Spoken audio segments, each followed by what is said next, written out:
as aulas estão aí, né? Pois é! Outro detalhe importante para a gente pensar, sabe no que é? Primeiro, você tem que pensar na saúde das crianças. Sim, por quê? E a coluna? Acabei de falar da visão. Às vezes a criança não vai muito bem na aula porque não está vendo direito, nem de perto e nem de longe. Mas um outro problema também que a gente observa, é com a coluninha das crianças. É o peso das mochilas. E é hora de pensar qual a melhor alternativa neste momento e ter alguns cuidados. Olha só. Muitos cadernos, lápis de cor, estojo, tudo isso vai para dentro da mochila, sem falar nos livros didáticos que são entregues no início do ano na escola. Você já parou para pensar quanto peso seu filho está levando para a aula? Já. É pesado. Muita coisa fica na escola, né? No caso dela, muita coisa fica na escola, mas mesmo assim ela carrega peso. A correria nas papelarias continua intensa há poucos dias do início das aulas e a dona desta diz que geralmente a preocupação dos pais na hora de comprar os materiais é outra. São bem poucos os pais que se preocupam com isso. A preocupação maior que eu sinto aqui é se a mochila vai aguentar a quantidade de material. Fomos com o ortopedista pediátrico a uma papelaria da Zona Norte de São Paulo conversar com os pais sobre as mochilas. Raquel e a filha, de 13 anos, estavam à procura de uma. Duda, qual que é o seu peso? Eu peso 48. Então, o melhor para você é carregar até 4,8 kg. Então, ou seja, a gente tem que carregar no máximo 10% do nosso peso. Deixar a mochila pendurada de um lado só, por exemplo, licença, Duda, assim, você sobrecarrega a coluna e de maneira assimétrica, tá? Então, o que acontece aqui? Você vai forçar esse ombro para cima, para a mochila não cair, e aí você vai forçar essa musculatura tentando manter o ombro levado para cima, e você vai tentar forçar essa musculatura mantendo esse ombro para baixo. Isso causa um desbalanço muscular. Então, isso é muito errado. Nunca deixar a mochila de um lado só, por mais descolado que seja. Entre tantas opções, os pais têm um desafio, que é conciliar aquilo que a criança quer, aquilo que ela gosta, geralmente as de personagens, com aquilo que é bom para a saúde dela. Segundo especialistas, essa aqui seria a mochila perfeita. É bem acolchoada e tem aqui as alças largas. Uma das mais seguras quando o assunto é saúde dos pequenos é a de rodinha, desde que escolhida levando em consideração o tamanho da criança. Uma criança ela tem que ser capaz de carregar a mochila de rodinha sem estar dobrada ou para trás ou para frente, puxando a rodinha e a rodinha sem ficar batendo nela. As escolas também têm que ter acessibilidade para poder utilizar, às vezes, uma rampa ou um elevador para poder carregar sem ficar levantando essa mochila subindo as escadas. O problema é que, para a galerinha da idade do Gui, em torno dos 10 anos, a mochila de rodinha já saiu de moda. Só o pessoal pequeno usa o de rodinha. Ele gosta mais da de ombro porque na escola dele tem muita escada. Então logo ele preferiu a de ombro. Escolha aprovada pelo doutor. A mochila tem o tamanho apropriado para o menino. Nos casos mais extremos, grandes pesos nas costas de quem está em desenvolvimento pode trazer problemas no futuro. A médio prazo, isso pode dar um problema de postura.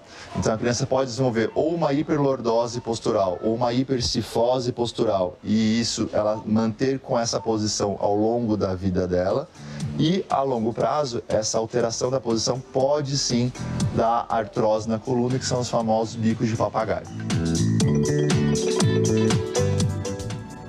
E as crianças não sentem, né? Às vezes vê a mochilinha bonita, de marca, que tá na onda aí da garotada, né? E elas não sentem muito a coluninha vindo para trás. E aí o que acontece? Os malefícios vai ser só quando ficar mais velho, né?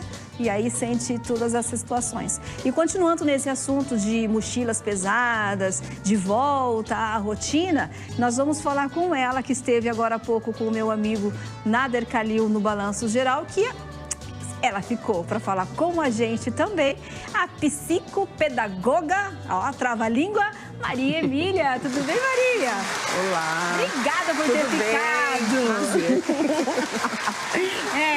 Gente, a Maria almoçou, tá? Eu falei pra ela, Maria, pelo amor de Deus, tem que almoçar, tudo certinho. Não, tá tudo tranquilo. Eu falei, então tá bom, então. Pode sentar, Maria. Obrigada. E aí, voltando nesse assunto ainda de volta às aulas, que tem também a questão, às vezes a gente pensa muito na saúde mental das crianças, né? Como foi o assunto abordado hoje com o Nader. Mas também tem a saúde das crianças com relação às mochilas, a muito peso, a questão das vistas. Também tem bastante cuidados que os pais devem ficar atentos, né? Com certeza, né? A mochila, ela muito pesada, como o doutor disse, né, na reportagem, ela afeta todo o desenvolvimento de postura e também até de respiração, né? Porque quando você fica com o corpo arqueado, você deixa de ventilar também o ar ali com mais facilidade, né? E o ar que vai saindo com dificuldade, esse ar que oxigena o cérebro, ele traz prejuízos imensos, né, na saúde dessa criança. Então, 10%, a Organização Mundial da Saúde recomenda 10% do peso da criança é o que ela pode carregar de material escolar na bolsa, né? Entendi. Considerando o peso da mochila, porque a gente tem que considerar também o peso que essa mochila tem. Então, uma criança, por exemplo, de 30 quilos, ela vai poder carregar 3 quilos de material. E ainda assim, se a gente for pensar em postura, é muito pesado, né? Porque ela fica arqueada para frente. A tendência é arquear. Para frente, né? Arqueia o corpo e aí prejudica a respiração e a coluna, né? Agora, falando aqui na saúde mental ainda, nessa rotina de volta às aulas, né? Não vou nem perguntar como as crianças devem se desprender, né? Como os pais devem se desprender dessas crianças, porque eu acho que a gente tem que criar crianças fortes, né? Isso. Independentes, por mais que... Com autonomia, né? Com autonomia. Por mais que doa nos pais, sim, porque dói, porque eu já passei por isso. É esse passo que a gente tem que saber dar, né? É esse passo. E, na verdade, a criança, ela precisa da escola, né? Ela precisa estar inserida nesse espaço de acolhimento, esse espaço de interação. Ela vai ter, ao longo da vida, muita frustração. E a gente, enquanto pais, porque eu também sou mãe, né? A gente tem que deixar a criança sofrer e aprender a lidar com as dificuldades que ela tem nas relações, né, interpessoais, faz parte do desenvolvimento dela. E faz parte dela de crescer um adulto forte, com autonomia, que saiba lidar com as situações adversas que a vida traz, né? Ela precisa dessa vivência. Na pandemia, as crianças sofreram tanto, né? Ficando em casa, perderam esse contato com o outro. Tanto é que depois que a pandemia foi diminuindo ali os cuidados, 2021 que voltou ainda, né, um acesso remoto, um rodízio, 2022 voltou com mais intensidade. Foi percebido na escola o quanto essas crianças tinham dificuldade de interação, tinham dificuldade de resolver conflitos. O processo de adaptação que nós estamos falando, né, foi mais difícil para os pais que se acostumaram também a lidar com os filhos de um jeito em casa e estar inserido nesse ambiente. E a criança precisa estar na escola, é saudável, faz parte, né, do desenvolvimento humano. Maria, a gente pode dizer que a pandemia, ela trouxe uma nova leva de estudantes, de alunos, assim? Sim. Não só a pandemia, mas ela contribuiu muito, principalmente com o excesso de telas, né? Que eu vi que também foi uma reportagem que você já colocou aqui no programa. Então, o excesso de telas, a tecnologia, nós tivemos que ficar refém da tecnologia por uma série de fatores, porque estávamos isolados, né? Estávamos dentro de casa.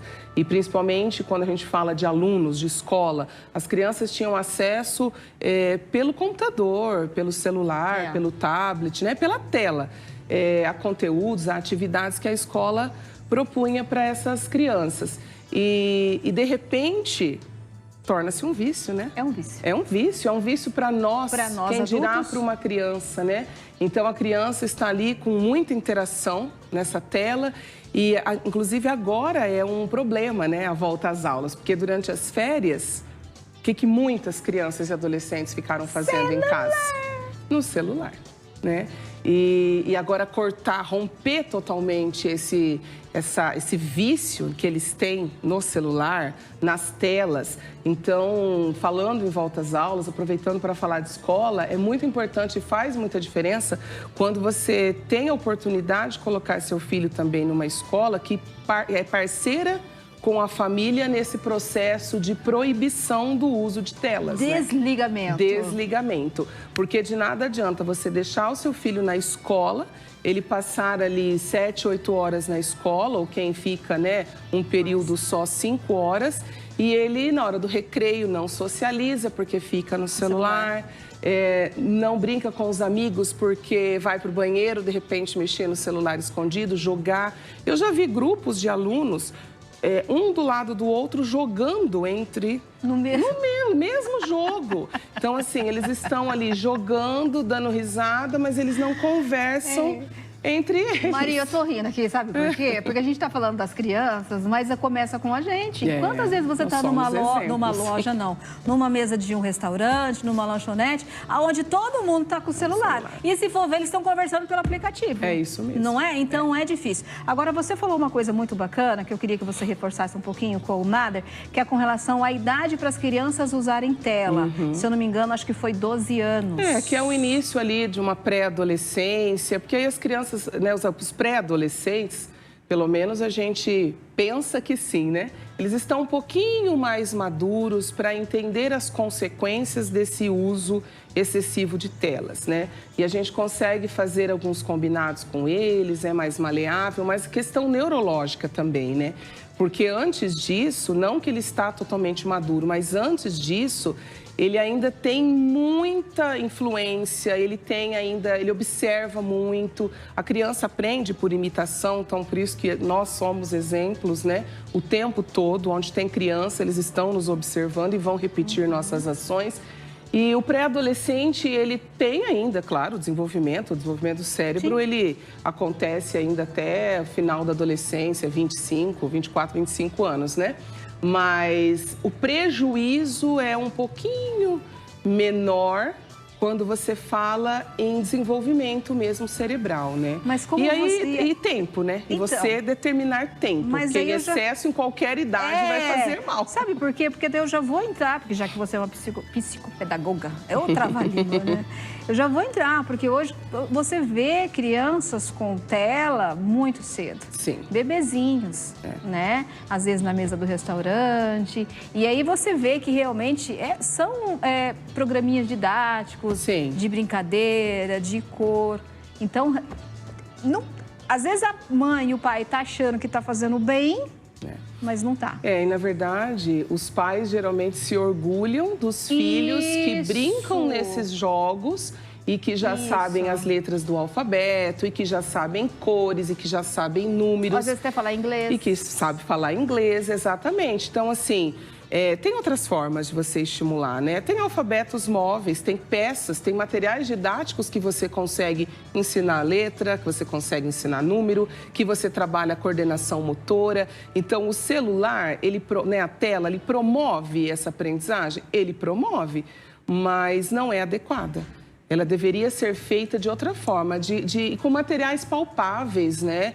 Alfabeto, a gente tem uns brinquedos que são umas trilhas, né? Que a criança tem que levar um objeto até o outro lugar, passando por obstáculos. Tudo isso está desenvolvendo a coordenação motora, a atenção. Eu vou falar uma coisa, você pode me corrigir se eu estiver errada. Claro. Pode me dar até uma bronca, tá? Porque eu vou falar uma coisa aqui agora que me veio na minha mente. Porque antigamente, querendo ou não, a vida toda, os pais passavam a responsabilidade para alguém. Antigamente, ou até hoje, os pais passavam a responsabilidade de educar os professores, que não é isso, é uma parceria mútua. E o que a gente percebe com isso, que eu percebi com o que você acabou de falar, é que o pai hoje transferiu a responsabilidade para o celular. É isso. Então, a gente, assim, muitas vezes ouve, né? Mas eu não tenho tempo, mas eu trabalho muito. E eu entendo, porque eu também sou mãe, como eu disse, também trabalho, mas a gente tem que encontrar um tempo de qualidade com os nossos filhos, né? Então, mas eu posso deixar meu filho brincar um pouquinho no celular? Não tem problema, desde que seja um pouquinho, desde que seja um tempo controlado, desde que seja supervisionado, inclusive para ver e ouvir o que essa criança também está tendo acesso a esse celular, a esse tablet, né? Posso dar joguinhos educativos para ele nesse tablet? Pode, não tem problema, mas não deixe de fazer outras atividades para que reforce outras áreas de desenvolvimento dessa criança. Levar num parque, correr. Hoje, a gente tem acesso a parques, né? A parques públicos, inclusive, que tem parquinhos, que tem espaços de grama, né? Porque eu ouço também muitos pais dizendo, mas o meu filho, a gente mora em apartamento, né? Nós não temos espaço, mas nós temos espaços públicos. Então, inclusive, a gente tem feito ações aí, onde deixa brinquedos infláveis, onde você pode fazer piquenique, enfim, na verdade, é a tal da desculpa. Não é? Porque o tempo a gente tem que encontrar. Você tem que fazer o tempo. Eu costumo muito dizer, né? Nós temos tanto desejo, a gente faz tanto plano, né, em ter um filho, e quando a gente recebe esse filho, a gente não tem tempo para esse filho. Né? Então, nós precisamos encontrar um tempinho para ele, mas que seja um tempo de qualidade, que não fique todo mundo sentado ali no sofá assistindo televisão somente, que não fique todo mundo ali numa mesa de um restaurante com o celular na mão, assistindo, ouvindo. Então, os pais precisam se corrigir para poder dar lições de um exemplo para os filhos. Eu acho que a gente pode tirar dois pontos importantes, dois fatores importantes dessa conversa com a Maria que a gente teve aqui. Primeiro, tempo de qualidade, não é? Não é porque você fica com o teu filho a tarde inteira, às vezes você está vendo, né, os programetes de celular, alguma coisa assim, e o seu filho está em outro programete de celular, que isso é um tempo de qualidade. Never. Não. Não é. Fique 1 hora com ele do que 5 horas sem ele achando que está com ele. É isso mesmo. Né? E outra coisa que a gente sempre bate aqui, Maria, a educação dos filhos tem que ser uma parceria entre a escola e a nossa casa. Com certeza. O trabalho tem que ser assim, ó, andar juntinho. É isso mesmo. Não tem como ser diferente, né? Não tem como a casa... Na casa ser de um jeito, né? E na escola ser de outro, né? A criança, ela tem, muitas vezes ela tem comportamento diferente, né? Em casa, às vezes ela é mais manhosa ali com os pais, na escola tem um pouquinho mais de autonomia, mas precisa haver é o que eu disse para o Nader, né? Confiança. E outra coisa, né? E você estabelecer uma confiança, escola, família e as duas instituições ali, vamos dizer assim, teriam um consenso. O que é melhor para a criança, né? Para a criança, para o adolescente. O que eu espero para ele, né? Agora, uma coisa é certa. Que a criança vai ficar ali, ó, te atentando para tentar os teus limites até o fim. Com certeza. Isso vai. Ficam e muito. Isso vai.